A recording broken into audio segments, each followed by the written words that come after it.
यांचं वय मित्र कमीत कमी 80 वर्षाच्या पुढे, माझ्या मते तर 90 वर्ष वय असेल यांचं. आणि एक बी दिवस कधी बसलेले नसतात. हे तरुण पिढीला ह्यांच्याकडून शिकायचं काम आहे. आजकाल आळशी लोक जे बनत चालेत, कोणाला काम करू वाटत नाही, सगळं आयता असं वाटतंय.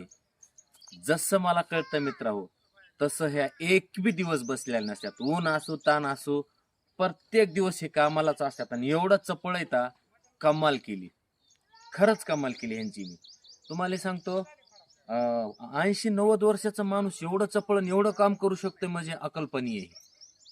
बघू शकता तुम्ही. मग काय चाललंय? बरं चाललंय. बरंच का? वय 80 वर्षाच्या पुढेच असेल काही बी? हो 80-85. आणि एक दिवस बसून नाहीत? एक दिवस बसवला. बापरे, काय खाताव नेमकं? वाया कुठं अहो एवढी एनर्जी, एवढी ताकद. आता हे आम्ही तुमच्या किती महागल्लेत, लय बाग लय महागल्ले. आम्हाला खरं सांगाय तुमच्या एवढं काम होईल का? कधीच होणार नाही. आणि एक बी दिवस बसलेले नसते आता. आणि त्याला विचारलं तर सहज सांगतात की वाळले. आणि खरोखर वाळल्या कुटके खात्यात. आणखो त्यांचे दात बघू शकतात तुम्ही. वाळल्या कुटके खात्यात अजून. कड कड कड कड फोडून खाणार.